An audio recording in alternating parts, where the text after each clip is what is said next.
Kurz meine Eckdaten.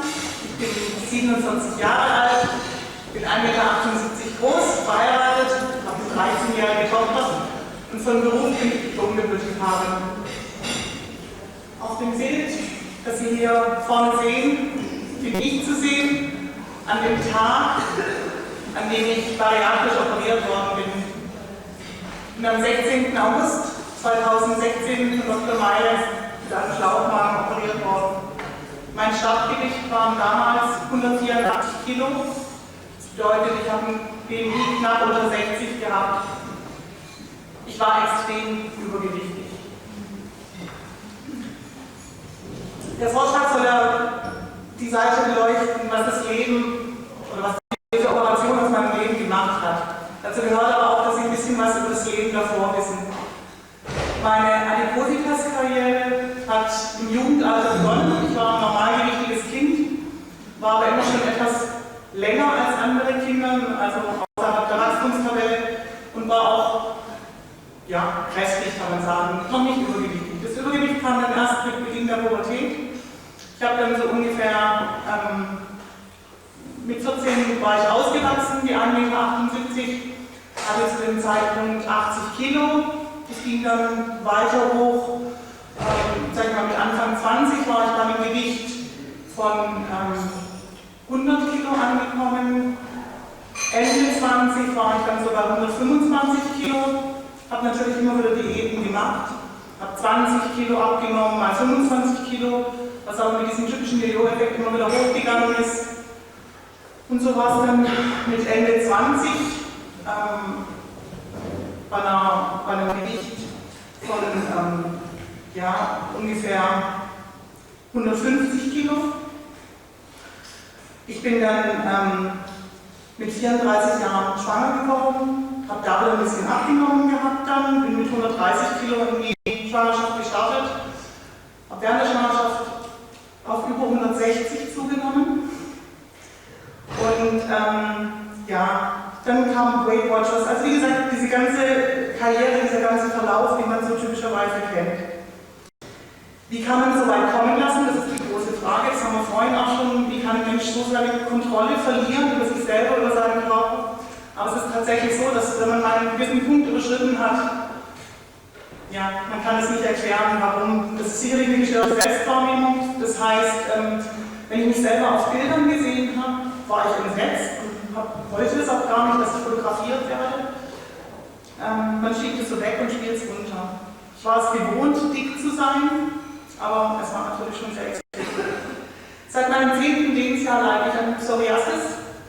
Ich bin 2013 mit meiner Haut in einem ganz desolaten Zustand gewesen und habe mich in die Uniklinik Tübingen begeben, in die Hautklinik und bin dort stationär aufgenommen worden, um die Psoriasis zu behandeln. Dort hat mich ein Arzt angesprochen, ein Hautarzt, ob ich die Adipositas-Plattform in Tübingen kennen würde, ob ich mich damit mal anmelden wollte. Ich habe mir das dann so angeguckt und habe gedacht, naja, er will mir eben eine Ernährungsberatung unterjubeln. Ich war kooperativ, kein Thema, mache ich. Habe dann einen Termin vereinbart und habe dann gesehen, da geht es um Adipositas-Chirurgie. Ich bin dann sehr erschrocken und habe mir gedacht, operiert das noch, soll ich mich operieren lassen? Naja, gut.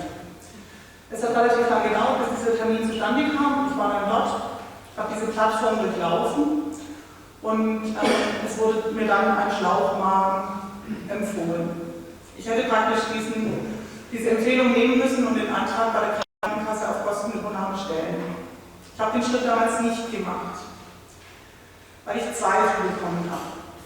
Ich habe mir gedacht, habe ich das Recht, ein gesundes Organ in meinem Körper zu verstümmeln, nur weil ich es nicht auf die Reihe bekomme, nur weil ich nicht in der Lage dazu bin, endlich abzunehmen, mich im Griff zu haben, mich zu disziplinieren, mich zu bewegen, weniger zu essen.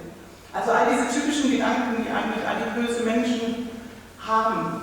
Sie haben ständig Selbstzweifel und verzweifeln an sich selber und an ihrem Verhalten.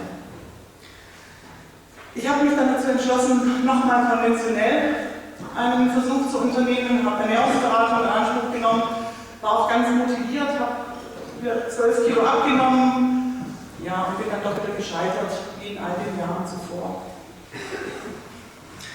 Ein paar Monate später bin ich ernsthaft krank geworden. Ich hatte einen Psoas-Abszess und eine Spondylodiszitis. Ich lag insgesamt 3,5 Monate im Krankenhaus. Es ging mir sehr elend. Und dort im Krankenhaus mit ca. 170 Kilo ein MRT zu machen, eine CT zu machen, war sicherlich sehr grenzwertig. Ich habe mich auch sehr geschämt. Und ich denke, wenn ich da noch 10 Kilo mehr drauf gehabt hätte, dann diese Untersuchungen alle auch nicht mehr möglich gewesen.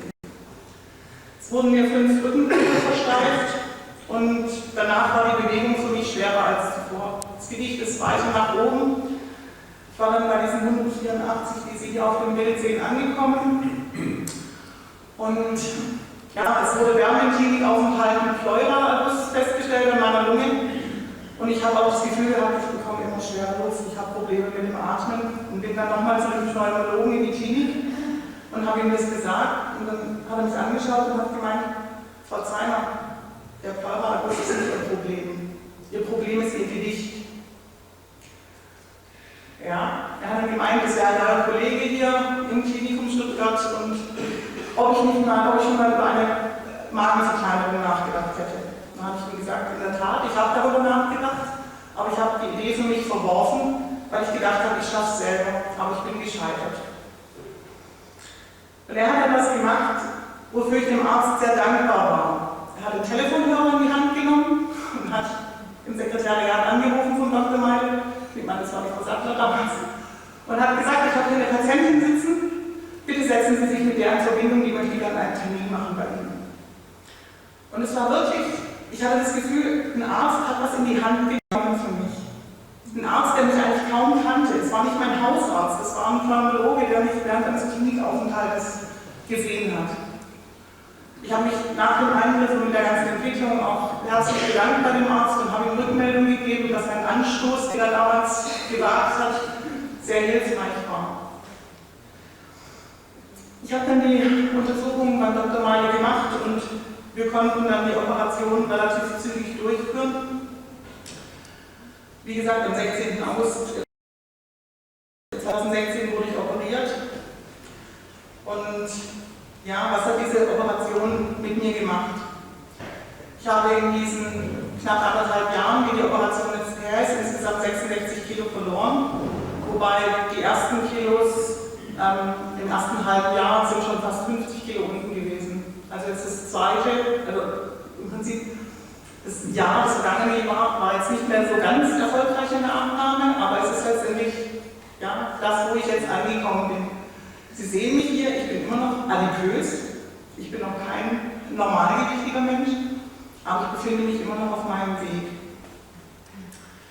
Was man über die Operation weiß, und man wird darauf vorbereitet als Patient, es ist trotzdem ein Erlebnis. Am nächsten Tag fängt man schon an mit Essen, natürlich erstmal mit Brei und Suppe. Man weiß auch, dass da nur wenige Löffelchen, man spricht wirklich so Teelöffelchen reinpassen, aber man kann es trotzdem überhaupt nicht fassen. Man sitzt da, löffelt 3-mal in der Suppe und hat das Gefühl, satt zu sein. Ich bin dann entlassen worden nach dem Krankenhausaufenthalt und zu Hause gewesen, dann das erste Mal einkaufen gegangen nach dieser Operation. Ich bin mit meinem Mann durch den Supermarkt gelaufen und habe das angeschaut und das angeschaut und habe mir gedacht, okay, das hättest du jetzt gekocht, das hättest du jetzt gegessen, das hättest du jetzt gemacht. Und mir war klar, das geht jetzt alles nicht. Und dann habe ich mich ins Auto gesetzt und habe geheult. Ich habe erst mal überlegt, war das jetzt tatsächlich richtig, was du gemacht hast? War der Schritt richtig, zu dem du dich da entschlossen hast? So eine ganz radikale Maßnahme? Es waren 2 Schritte. Nach ein paar Tagen war es aber, ich sage immer, wie wenn jemand einen Schalter bei mir umgedreht hätte. Ich habe auf einmal angefangen zu kokettieren damit, dass ich nicht mehr so viel essen muss. Dass nicht mehr der Gedanke an Essen meinen Rhythmus bestimmt hat, dass ich mir Gedanken gemacht habe, oh, wie fährst du jetzt am besten ins Geschäft, bei welchem Bäcker kommst du vorbei, wo kannst du dir noch das Teilchen mitnehmen oder wo kannst du noch das einpacken. Es hat ein Umdenken stattgefunden. Nach 4 Wochen habe ich angefangen mit Sport, so wird es auch empfohlen. Zunächst einmal die Woche, dann 2-mal, 3-mal. Ende letzten Jahres war ich sogar bei 4 Terminen in der Woche. Ich habe Aquagymnastik für mich entdeckt. Das klingt immer so nach Hausfrauengymnastik, finde ich, aber das ist es wirklich nicht. Aquagymnastik kann sehr anstrengend sein, man kann mit Wasser schwitzen. Eine ganz neue Erfahrung. Ich war vorher ein totaler Bewegungsmuffel. Ich habe mich nicht bewegt. Mit dem Gewicht konnte ich mich nicht mehr bewegen. Und jetzt auf einmal macht mir Bewegung Spaß. Ich habe mir ein Fahrrad gekauft. Toll, ich mache viele Wege jetzt mit dem Fahrrad, nicht mehr so aufs Auto angewiesen. Jetzt im Frühjahr will ich sogar den Arbeitsweg, das sind rund 20 Kilometer bis zu meiner Arbeitsstelle, mit dem Fahrrad machen.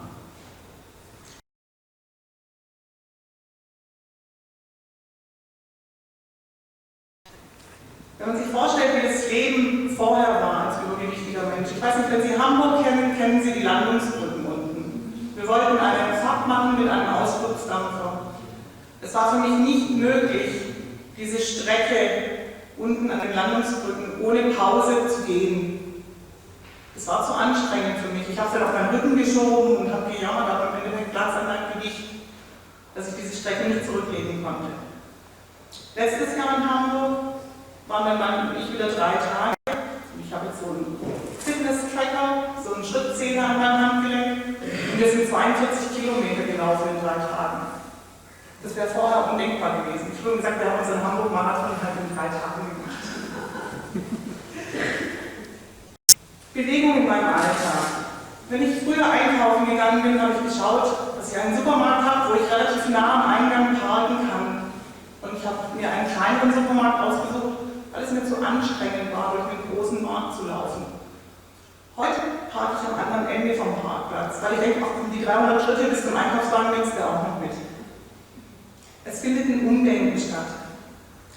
Wenn ich eine kulturelle Veranstaltung besuche, muss ich mir keine Gedanken mehr machen, wo ich sitze. Früher habe ich mit Absicht immer Randplätze gebucht, damit ich wenigstens zu einer Seite Platz hatte. Ganz schlimm sind Veranstaltungen, wo die Stühle so ineinander gekettet sind oder verbunden sind. Da habe ich schon immer versucht, ob man das irgendwie lösen kann. Man schämt sich auch dafür, wenn man so viel Platz braucht. Ich muss auch keine Angst mehr haben, wenn ich eine medizinische Untersuchung vor mir habe. Damals bei den Pneumologen sollte ich einen Lungenfunktionstest machen. Man saß dann in so einer Kabine. Ich setzte mich da rein und wartete auf die Schwester, die den Test mit mir durchführen sollte. Und dann sprang sie auf und meinte, Sie müssen aufstehen, Sie müssen aufstehen. Und ich meinte, warum denn? Der Stuhl ist nur bis 150 Kilo zugelassen. Ich wog damals aber 170 Kilo. Ich konnte die Untersuchung nicht durchführen. Ich bin auch nicht mehr so den Blicken der anderen Menschen ausgesetzt. Wenn Sie als Übergewichtiger, und ich war wirklich stark übergewichtig mit diesem hohen BMI, ich sage immer, es ist ein monströses Übergewicht gewesen, was ich hatte. Wenn Sie da laufen, dann schauen die Menschen Sie an, zwangsläufig. Das sind teilweise angeekelte Blicke, die man bekommt.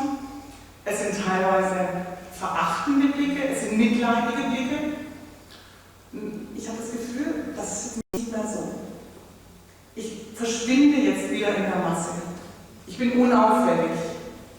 Und das genieße ich sehr. Im Flugzeug muss ich keine Angst mehr haben, dass mir der Gurt nicht reicht, dass ich nach Gurtverlängerung fragen muss. Ich kann mich auch noch an die panischen Blicke von Mitfliegern erinnern, wenn ich durch den Gang gelaufen bin und jeder nur gedacht hat, oh Gott, die Dicke sind doch hoffentlich nicht neben mir. Ich muss im Restaurant nicht mehr danach auswählen, was für Stühle, was für Mobiliar in dem Gasthaus ist. Und für alle bösen Menschen sind Stühle, die an der Seite diese Begrenzungen haben, also mit Lehne, furchtbar. Es tut wirklich weh, auf diesen Stühlen zu sitzen. Heute ist es mir egal, was da für Stühle stehen. Eine der schönsten Veränderungen, die mir die Operation gebracht hat, ist meine Haut, die Psoriasis. Die hat sich wirklich ganz, ganz stark zurückgebildet. Ich habe nur noch vereinzelt Stellen am Körper. Und mein Hautarzt hat mir aber schon gesagt, es wird sich durch diesen veränderten Fettstoffwechsel erheblich verbessern und er hat recht gehabt. Mein Metformin ist Geschichte.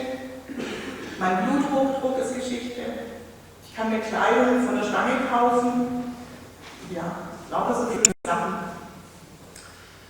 Wir haben im Vorfeld darüber gesprochen, gibt es auch negative Folgen dieser Operation. Ja, ich habe massiven Haarausfall gehabt, sieht man jetzt nicht mehr so, sie sind schon gut nachgewachsen, aber ich musste mich von einem ordentlichen Stück der Länge trennen.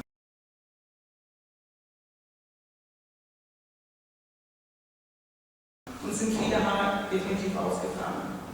Ich habe auch mit Sodbrennen zu kämpfen, was wir vorhin gehört haben, was eine typische Nebenwirkung ist. Ich habe ca. 8 Kilo Hautüberschuss an mir, der sicherlich, wenn ich noch weiter abgenommen habe, entfernt werden wird. Und mit einer negativen Folge, die ich Ihnen noch kurz erzählen möchte, habe ich so nicht gerechnet im Vorfeld. Ich habe Ihnen erzählt, dass ich eine 13-jährige Tochter habe und vor dieser Operation war ich der festen Überzeugung, auch sie wird profitieren von dieser Operation, weil sie eine Mutter bekommt, die wieder beweglich ist, die wieder teilnehmen kann. Sie wird nicht mehr so viel Hänseleien ausgesetzt sein in der Schule, eine fette Mutter oder was für Sprüche da auch immer kamen unter den Schülern. Ja, aber es ist so nicht eingetreten. Ich war operiert und die ersten Kilos purzelten und so nach 15, 20 Kilo meinte meine Tochter eines Tages, Mama, kannst du nicht wieder dick werden, du bist überhaupt nicht mehr meine Mama. Boom, der Spruch saß. Ich habe dann auch gesagt, ich bin doch nur deine Mama, also das hat nichts mit dem Äußeren zu tun und habe es versucht, ihr so zu erklären. Aber sie hat gehadert damit. Ich habe lange mit meiner Mutter darüber gesprochen, wir sind nicht wirklich dahinter gestiegen, was jetzt der Grund war für diesen Ausspruch. Ob sie eifersüchtig war auf diese Abnahme. Meine Tochter ist normalgewichtig. Es war mir auch immer ganz arg wichtig, bei ihr darauf zu achten, dass sie von Anfang an Bewegung in ihrem Leben hat und nicht in diese Schiene rutscht. Es kamen dann in den folgenden Monaten noch weitere Sprüche in diese Richtung von ihr. Ich habe zum Beispiel wieder Sachen anziehen können, die ich jahrelang im Kleiderschrank hatte. Ich erinnere mich an eine Jeansjacke, wo sie dann noch meinte, hast du eine neue Jacke? Ich habe gesagt, nee, die ist aus meinem Fundus, die passt jetzt wieder. Sieht voll doof aus. Ja, mittlerweile hat sie es eingespielt jetzt. Sie sagt dann nur noch, ich kann mir gar nicht mehr vorstellen, dass du mal dick warst. Wenn ich Bilder sehe, klar, dann weiß ich es noch, aber ja, es war eine komische Entwicklung, mit der ich so nicht gerechnet hatte. Wie gesagt, heute bin ich bei minus 66 Kilo angekommen. Die SHG, wo Sie schon viel gehört haben, heute die Selbsthilfegruppe hier im Klinikum Bad Cannstatt, ist sicherlich ein wichtiger Anlaufpunkt, um Unterstützung zu bekommen. Man kann dort Gleichgesinnte finden, Menschen, die operiert sind, Menschen, die vor einer Operation stehen und sich so neues Wissen aneignen. Im letzten Jahr, beim 4. Cannstatter Adipositas, ist die Idee zu diesem Vortrag jetzt von mir hier entstanden. Ich hatte mich mit Ärzten unterhalten, die gemeint haben, es wäre ja auch mal ganz interessant, die Sicht eines Patienten zu hören. Und ich habe letztes Jahr als Wortmeldung gesagt, und das möchte ich heute auch wiederholen, Sie als Ärzte dürfen nicht müde werden, Ihre adipösen Patienten darauf anzusprechen und sie auch auf die Möglichkeit eines bariatrischen Eingriffs hinzuweisen. Klar, als adipöser Mensch fühlt man sich immer angegriffen, wenn jemand was zu einem sagt wegen seinem Gewicht. Aber letztendlich ist es ein Samenkorn, was man setzt, und es kann den Menschen wirklich viel, viel Gutes bringen. Ganz wichtig ist, dass man weiß, so eine Operation ist kein Allheilmittel. Wir sagen immer, es ist eine Krücke, die man an die Hand bekommt, die einem helfen kann, sein Essverhalten, sein Leben neu zu sortieren und eine neue Chance zu bekommen. Was man daraus macht, liegt in der Eigenverantwortlichkeit der Patienten, was wir vorhin schon gehört haben. Das Thema Nachsorge ist ein großes Thema, wir haben schon mehrfach davon gehört. Ich hoffe, dass es in den nächsten Jahren weitergeht mit dem Thema und wir da davon profitieren können.